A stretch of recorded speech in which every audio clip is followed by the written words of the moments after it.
So listen, Billy Graham said a coach will impact more people in 1 year than the average person will in an entire lifetime. So I'm going to take his quote and I'm going to add a good coach will positively impact more people in 1 year than the average person will in a lifetime. I'm your host, Coach P, and I'm excited about highlighting the unsung heroes, the good coaches that dedicate their time, their energy, and sometimes even their money to pouring into young people day after day, month after month, year after year. Here at the Coaches Co-op, we are highlighting coaches. That's what we're here to do. So today, I'm happy to highlight one of my favorite people. Everybody give it up for the head girls track and cross country coach at West Fork, Miss Ayana Weeks. Thank you. Thank you. All right, so Coach Weeks, I'm gonna give them a little bit of background information about you, and then I'm gonna let you jump in and tell us a little bit more about yourself if you'd like to. All right, so Coach Weeks is a graduate of McNeese State University in Lake Charles, Louisiana, where she was a track and field athlete. She's got a Bachelor of Arts in History and Social Studies. She's got a master's from Arkansas State University, and she is currently enrolled as she works on her principal certification. She's gonna be one of your bosses. So if you're listening or watching to this, I'm telling you right now, she's gonna be your AD one day, maybe even your superintendent one day. All right. One So day. Coach Weeks, tell us a little bit about yourself if you'd like to. Is there anything that I missed? Is there anything that you want to add to that? Awesome. No, that was a great highlight. Yeah, like you said, I'm a head track and head cross country coach. This is my 6th year as a coach and my 4th year as a head coach. So working my way up, and can't seem to stay out of school. It seems like every other year I enroll in some kind of class or certification or whatever the case is. So we're starting on that this summer, and I'm excited for that. So, but no, I think that was good. You touched everything. Awesome, awesome. So let's talk a little bit of, we're just jumping, we're diving right in, and let's talk a little bit of, let's talk coaching, and then let's talk track and field. You okay with that? Absolutely. Okay, so you ran at McNeese, Hmm. and I mean, of course, I know that you were a sprinter, right? Yes. Yes. Okay, So so go ahead. my bad. I was just going to No, say you got it. specifically 200 and under. So 200, 100 when I was outdoors, and then indoors 260 and a relay, sprinkle those in there. Okay, so what's your PR? What's your outdoor PR? My outdoor PR in the 100 was 12:0. So never quite broke Okay, 12 seconds. And that was kind of a, for me in my career. Actually ended up being a much more successful 200 runner. And that was like 25 mid. I can't actually remember the exact number, but much better than I ended up being a 100 runner, which was to my surprise when I got to college. So yeah. okay, okay. So when when did you start running? Like when did you know that, all right, listen, track and field, that's my thing. Okay, so I grew up in Beaumont. I grew up in Beaumont, Texas, and I know it might not look like it, but I'm still a part of the generation that went outside. I promise. We went outside and played. We were on the streets till dark. Like we were in the grass, in the pools, and whatever. Right. So we were outdoors. And so just honestly, just like racing the neighborhood kids, racing kids, and I mean, eventually you run out of girls to race. You got to race the boys. So just racing the boys, elementary school on the playground. I didn't actually run organized track though until middle school, like when you would actually like put on a uniform and, get Hmm. spikes and all of that. But just, I mean, I've always had the athletic background, I guess, going into it, but didn't actually join organized sports until middle school. Okay, okay. So grew up in Beaumont, ran track in high school in San Antonio, Yes. right? Correct. Yes. A lot of Okay, moves growing up, but finished school in San Antonio. okay. So when did you know you wanted to coach? Probably my junior year of high school. If not, maybe my senior year, but just going into ending high school and realizing that I still wanted to run track past high school. That was a big realization too, because I wasn't sure. I was always on the fence about it. And at the end of my junior year, I decided, okay, this is what I want to do, but then it becomes how are we going to go about it, right? And the path to that was getting an education, getting in coaching, had a great coach that inspired me to do that. So I would say around my senior year, I decided, okay, I want to be a high school educator, excuse me, and I want to be a high school coach. Okay. So did you know you wanted to teach as well? Or was Yeah. it kind of like, I Oh want to no. coach, but I got to teach too. So I No, guess I'll do that. no, I wanted to teach. I come from a family of teachers, honestly. My mom used to joke when I was growing up, "Oh, if you go to college to be a teacher, we're not paying for your education."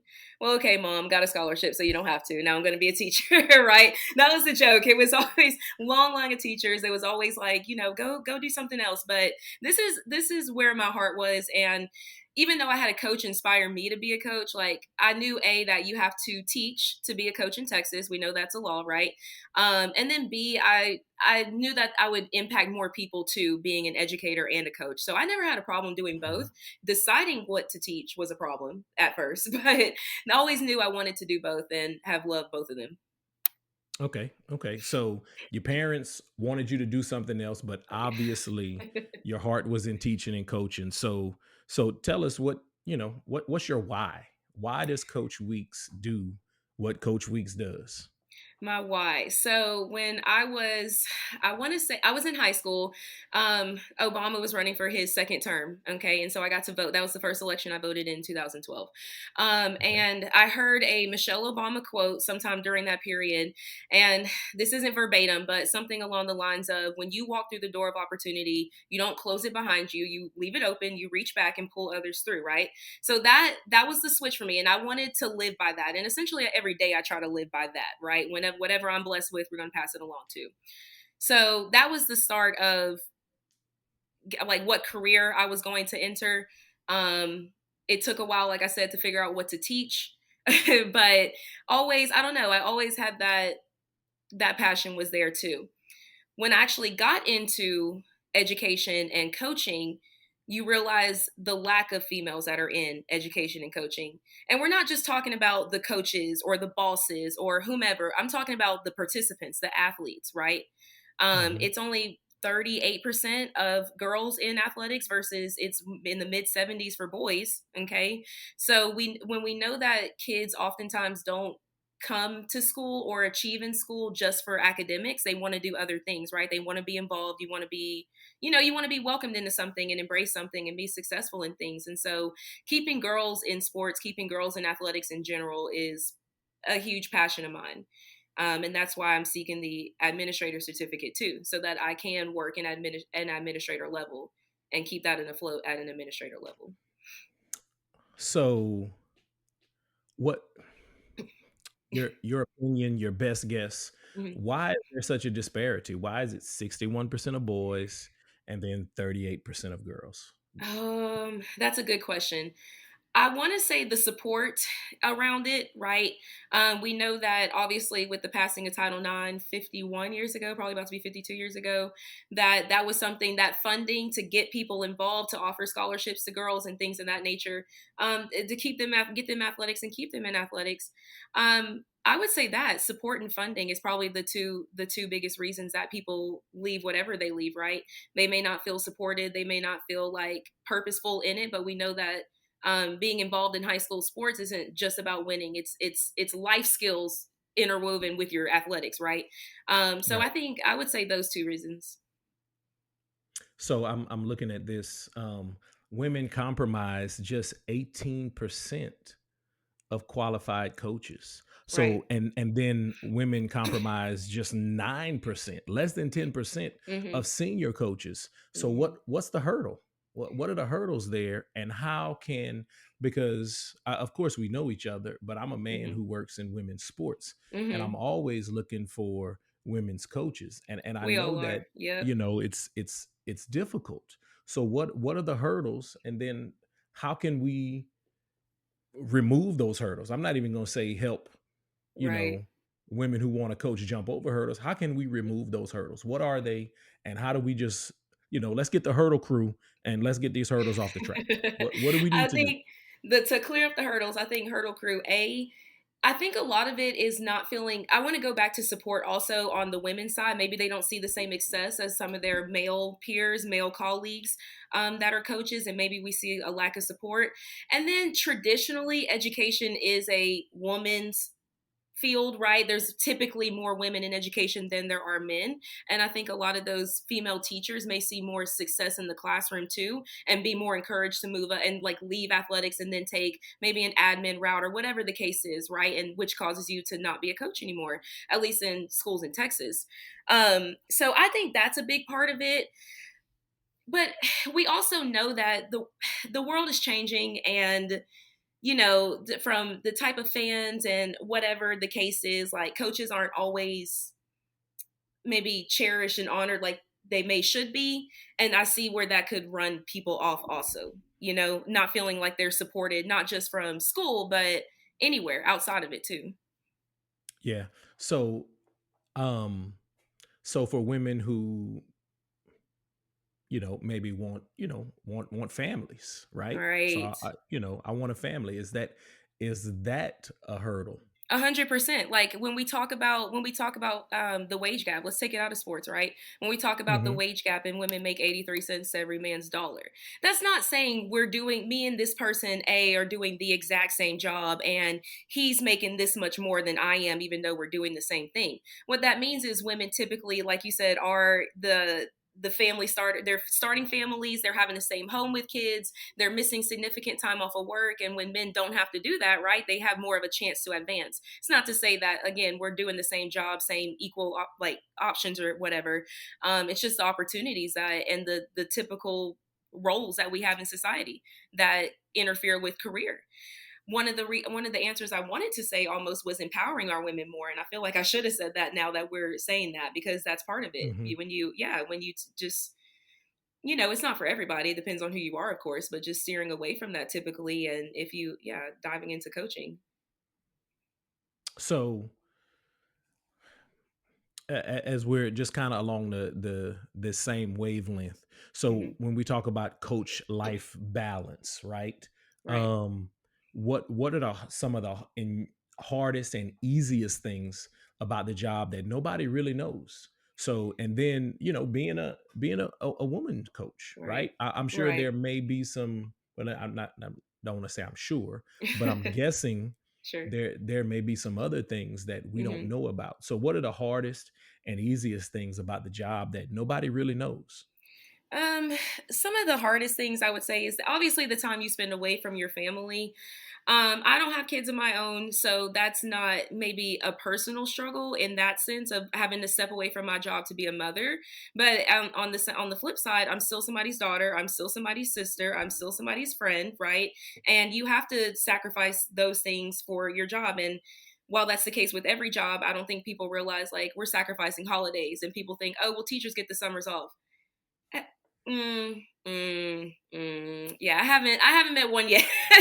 I haven't met one yet. So it's things of that nature, right? When we're talking about people think, oh, it's just an X amount of month job, and you get holidays, weekends, and summers off. Yes, we're not at like we may not physically be at the school, or we may not be working the same hours that we're normally working, but that doesn't mean we're still not like putting our all into our job, right?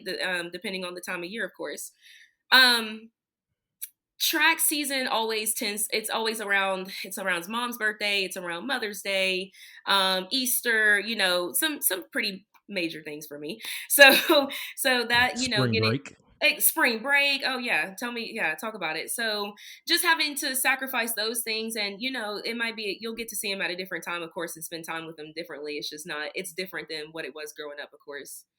um and if we're talking specifically about girls, I think one of just the and I think it's not unrealistic to say that there ends up being drama and things of that nature that are involved in girls, and it's a different drama than boys. I'll say that, not to say that there isn't drama in boys sports or however you want to call it, but it's just different. Yeah. um and those are things you have to deal with too, and those are things I've had to learn. They teach me so much, it's insane. They probably teach me more than I teach them, honestly, and just how to deal with people and navigate that. So yeah. Yeah. So let's talk about track season. Okay. Of course so for those who don't know, so track is really like it's really a year-round sport, right? It is. And So by actually, UIL, yeah, by UIL definition, sorry to interrupt you, it can be a year long sport. We don't have a start and end date. So we can go year round, exactly. yeah. So What so we're getting ready for track season. Mhm. What month is it? We're looking, the track schedule is made. We're trying to run Mother's Day weekend, which is the Mhm. state track meet weekend here in Texas. Mhm. So when are we getting started? What does that look like? Is there an outline? How do you figure out, you know, how to get points here and how to get Right. points there? Like there's a science to it that I'm gonna Absolutely. be honest with you. I don't really know. So can you break that down for me? I can try. I will definitely say I haven't perfected it. And I guess if anyone has, we'd all be at state next weekend, right? But Right. definitely, I guess the biggest thing is longevity, right? And it may not seem like it, but it's a long season. It's a grind, and just like we spoke on earlier, it can be considered a year-round sport, especially when you think about what is the training for track and field. We are running and we are lifting. Like, it's Hmm. very, it's pretty much black and white. So it for me, for what I've done, pretty much at or around Thanksgiving break is when we're like, okay, start getting spikes, start bringing spikes to school. We're hitting the ground running. We're starting to teach those little things. Shortly before, probably like during the month of December, we're working on our block starts and teaching block starts because a lot of them may come in not knowing how to do block. Like that's part of it. You got to teach. Um, So let me ask this mhm. question. Do kids come out of blocks in middle school? I think it depends on the middle school and the district Okay. you're in. Because I've worked in a district where it was required middle schoolers, like, y'all are using blocks too. Doesn't What mean about they're summer track? So if young kids are I think running summer that's track, are they I think coming out of that's optional blocks? too. I think that's optional also. Okay. I think it's Okay. optional, yeah. I think they usually, like, let it depend on the kid. So it usually ends up being something I have to teach, though, because even if they do know it, it may or may not be most effective for them to use, right? Hmm. Um, by Christmas break, that's the hard part about high school athletics. There's only X amount of time. We can't require them to be up here all day on Christmas Day, things like that. Right. So honestly, through Christmas break, it's a maintain phase for me. It's maintaining, and we're picking it back up when we come back in January. Usually, first meet is mid February, right? With still training all the way through there and start tailoring off towards spring break area so that we're peaking right at district. So that's the rough outline I've used. It looked a little bit different this year because we only had freshmen at the school because it was a brand new school and there were no varsity teams. So it looked a little bit different, but that's typically what I do the last 4 years I've been a head coach. Okay. So you've been a head coach 4 years. Yeah, This was your first year at your new school. And how correct. many, and you only had freshmen, right? Only freshmen. Only freshmen. And what did your freshmen do at the district meet? Those freshmen competed against sophomores, juniors, and seniors and won the district meet. A meet that were not in their district, B, not in their UIL classification. They're a class ahead of us. Won the sub varsity district meet by 110 points. So that is the absolute highlight of our season. I couldn't be more proud as their coach. Truly, And how truly. many how many freshmen? All freshmen, literally every one of them, every Yeah. single one How of them. how many kids did you have? I probably had about 20 to 22 kids. Okay. Yeah, pretty decent Outstanding. size. Yeah, decent size. So brand new school opens, win a district championship with just freshmen. Um, so before you were at this school, you were at Spring High School, correct? Correct, correct, And you were the head coach there for 3 years. correct. Did you First win one being district COVID there? year. The first one was COVID year. So no, I didn't win district our first year. Our season obviously got cut short after spring break. Okay. In 21 and 22, I did win district that spring, the varsity district. All right. So, she's going to be real humble about it, but I'm just going to go ahead and tell you that's, in case you weren't paying attention, that's back to back to back. That's a three-peat. So all she does is win, y'all. All she Oh does is no. win. Yeah, So that's the goal. That's the goal. all she does is win. So I mean, it's out there. The proof Thank the you. proof is out there. The proof is in the pudding. Hey, All we're right, all let's hustling. keep We're all going. working hard. Let's do So it. what does a hard day look like versus a light day in track? What does that look like? Okay, so if you ask a short sprinter, a hard a hard day is going to be anything over 200 meters multiple times, right?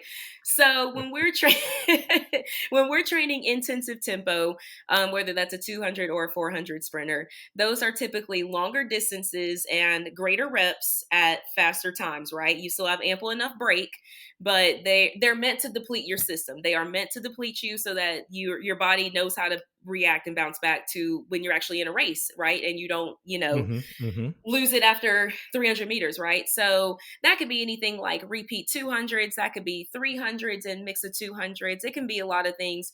But we don't run over, I will say we won't run over 500 meters for a 400-meter sprinter. Like that's where I'll cap them at, is that 500 meters. So that would be a harder day for most people would consider that a hard day. An easier day, besides our recovery day, like when we're talking, it would probably be a speed day when we're doing acceleration. So that might be handoffs, that'd be block starts. We're going over wickets, like we're running fast. The only way to get faster is to run fast. You have to sprint. So those typically look like the easier days for the sprinters. Okay, okay. So uh, track season is a long season. Oh yeah. I mean, actually, there is no track season. There's just track years Track because year. there's technically no season. So, do do you ever lose sleep during the season? Is there you anything know, that causes you to lose sleep? yes. And I'm not gonna lie, but it's over good things too. Honestly, I'm one of those people that if we have a great performance, if we, I'm not even just winning. Like that's great. I love it. I'm happy for him. But we got to look at the individuals, right? So let's say I have a lot of Hmm. PRs, or we run season bests or anything like that. I'm buzzing. I'm buzzing all night. Like I have a hard time, once we clear the locker rooms out and leave the field house and get home, trying to wind down. Like those are usually some late nights, regardless of what time we finish. So those are usually the things I lose sleep on. Don't get me wrong, there are some maybe not so positive things you lose sleep on, but it's part of it, and I'm thankful for it because I know it means I care, and I'm Yeah, obviously yeah, thankful to be in the position I'm in. So I've always said, like, my big thing is I'm trying to do right by them. So I feel like me losing sleep on it, if the problem gets resolved, it gets resolved. I try not to bring work home too much, but sometimes you can't help it. yeah. All right. So let me ask you this: best high school runner that you've ever seen. Let me say athlete. Best high school athlete that you've ever seen and or coached. Okay. This is hard. So I'm just gonna keep it to coaching because honestly, these kids are just so talented today. It's actually insane. Like I don't know if you saw, it just happened over the weekend. This is nuts. A girl, she was not highly recruited. Are you familiar with Port Neches? Port Neches girls, PNG. PNG. I'm not PNG. real familiar, but I Okay. am. I do know PNG. They're a 5A school towards Beaumont, right? They had a girl come out. She was not highly recruited out of high school. She ran for Northwestern State, and she's now the U.S. leading under 2,400 runner. So it's just like when I tell you, like the kids are just so talented these days. I'm actually in awe of it for real. So I'm gonna go with this. I'm gonna Yes. tell you the best ones I've coached, like that I've seen and gotten to work with personally.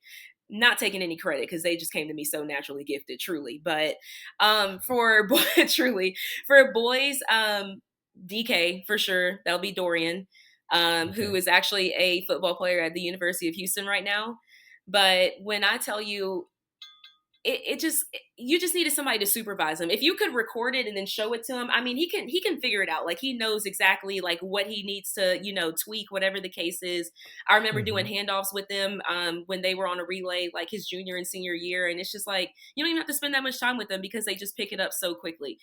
Also Yeah. being a natural athlete too, being around the track culture too, is very helpful. But it's pretty amazing how quickly those really talented athletes will pick up on things.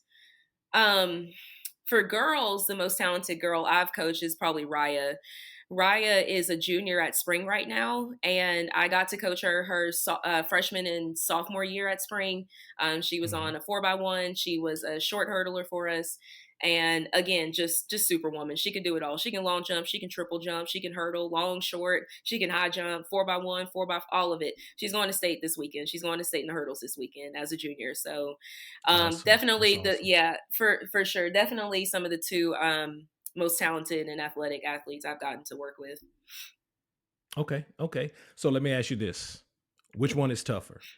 Coaching track or running track? Running, running, for Running? sure, for sure, for sure. Because the thing is, I'm saying tougher. Maybe if you ask, like, if you changed it to more mentally taxing, then I might change my answer.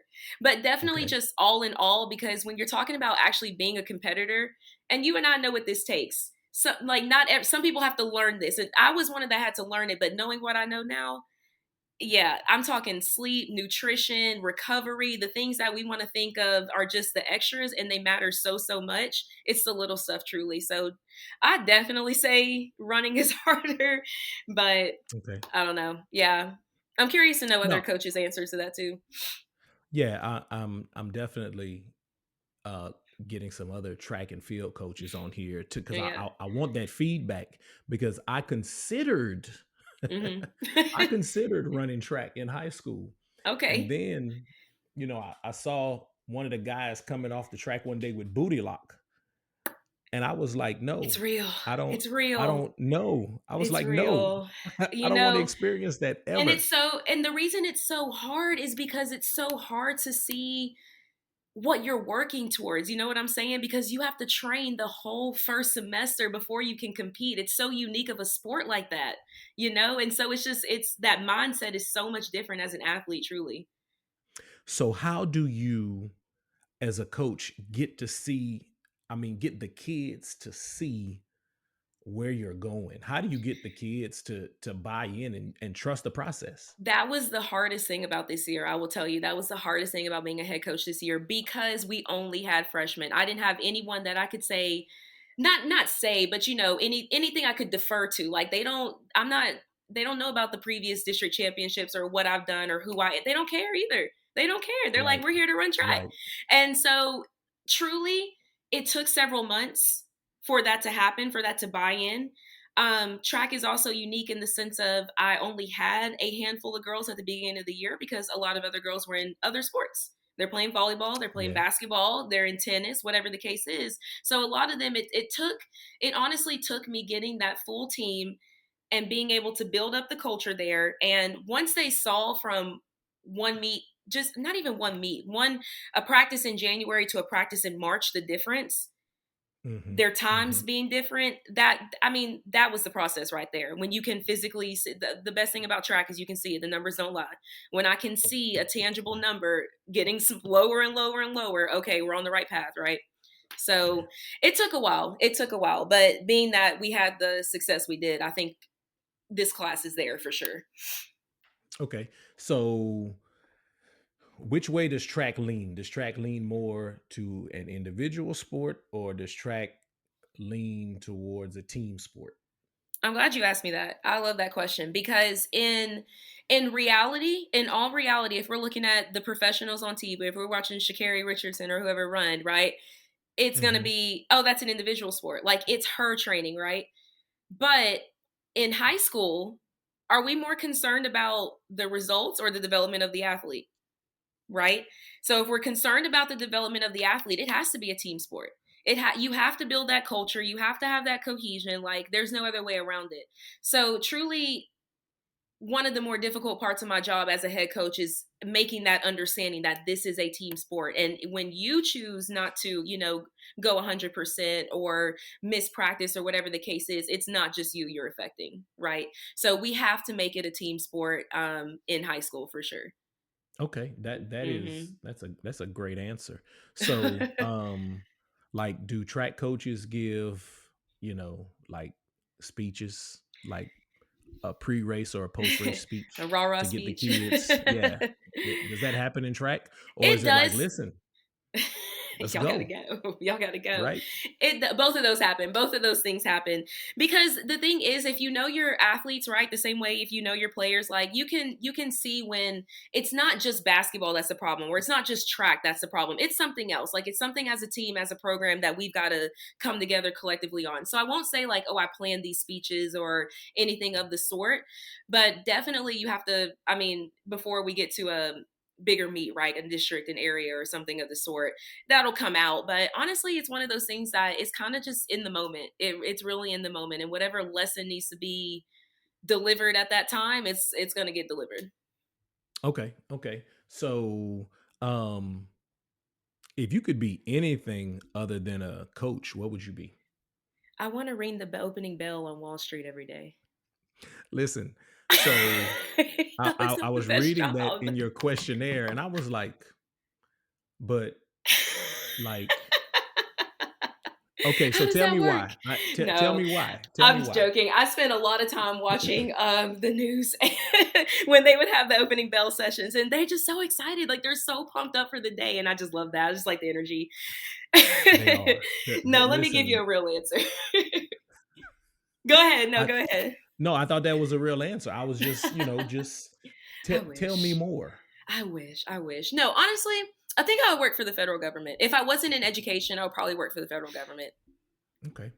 All right. So I wish I had like the little bell because right now we're headed I into the know. bell We're lap. here. We're Let's headed to do the it. bell lap. We're here. All right, here we go. So we're gonna go four, three, two, and one. So here's the four. Okay. Any any four people, if you could put any four people on a relay, who are you putting on that relay and what leg are Oh, they running? Any four that's people, doesn't oh my matter, male or gosh. female. That's such a good question. Okay, we'll do a co-ed relay. We'll do a co-ed relay.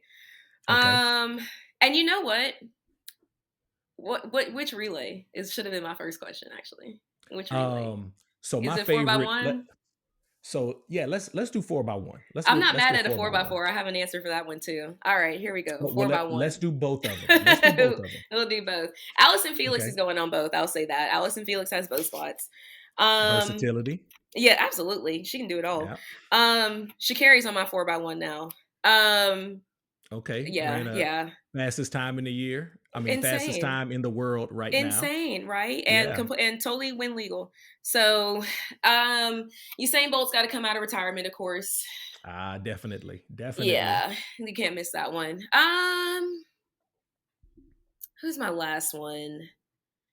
Oh man, his name escapes me. He ran from Clemson, and now is it Coleman? Christian Coleman. Christian, not Clemson, Okay. Tennessee. Christian Coleman. He's my Okay. last one. So we'll go. Who's running first leg? Who's scratching? Who's coming Shakari. out the blocks? Okay. Shakari. We know Um, Usain Bolt's running the he's got anchor, to be right? fourth. Yeah, I was trying Right. to go girl boy girl boy. Hold on. So then Christian's got to be second, and then Allison's got to be third. Okay. Okay. So I might I switch wanted Allison and Shakari. Might switch okay, them. so I wanted to ask this. So, what's the science to a relay? Like, what's the science and the art to a relay? Because I know, like in the 4 by 1, somebody might have to run 110 meters, Exactly. So what's the Exactly. science behind that The before we get to the 4 by 4? it varies for me, and I won't lie to you. Education and coaching is a profession of sharing. So when you don't know something, somebody else does. You go ask, or you go find it on the internet, because your problem isn't unique, right? Somebody had a Right. problem before that. So for a 4 by 1, personally, the two things that I know are for sure, I will always put whoever can run the fastest, the longest, that second leg. I usually like Right. to put a hurdler there. I like my hurdlers there because they have that stamina, right? And for my Okay. fourth leg is my competitor. It may not necessarily be my fastest athlete. It may not be, but who's going to fight? Like, who's going to have that dog come out at the end of the race when we need it, right? First and second can kind of vary. It truly depends on the athletes and their their strengths, I guess. If they're a better 200 runner, they might be first leg.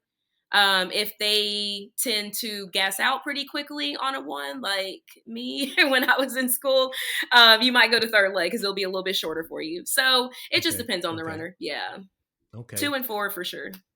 Okay. But that anchor leg got to have that dog. Got to, That's got the to. that's what I love about athletics, man. Absolutely. Athletics, if you got a dog, oh my Yep. goodness. I Four love by that. four. Who's Oh, on the 4 four by by 4. four? All right. Still Allison Felix, like we said, Allison Felix is staying on there. Michael Cherry's going on the 4 by 4. Okay. Um, um, Sydney McLaughlin's definitely going on the 4 by 4, and I Mm-hmm. actually might make her my Mm-hmm. anchor because yeah. Okay. Now I'm missing another boy. I might need help. I might need a lifeline. I'm Him missing a male. he the gold shoes in the 96 Olympics. We throwing him on there?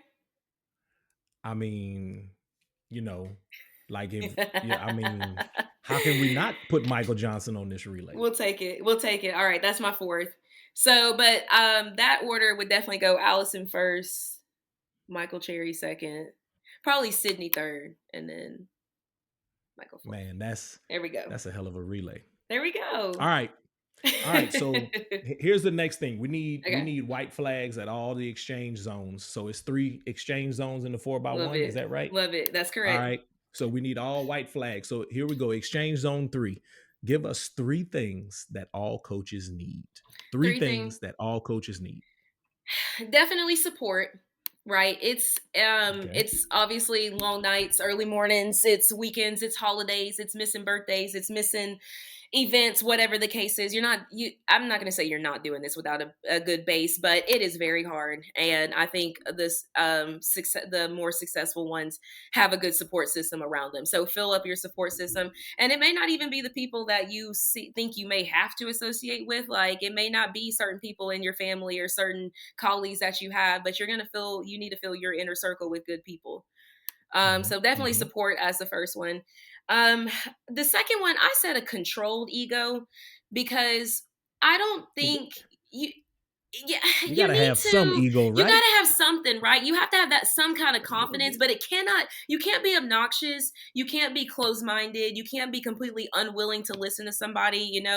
It may be somebody that's never ran track and field before in their life, and if they tell me something that might ring a bell to me, I'm not going to be like, oh, well, this person never blah blah blah. Like, it might be a good idea. So I'm just saying, you have to have at least that open-mindedness to listen to people. Last one, something to keep you grounded. So I said this kind of vaguely, but I more so meant like maybe your religion, your faith, your spirituality, whatever the case is. Just something, for lack of better words, to keep you zen, something to keep you still you.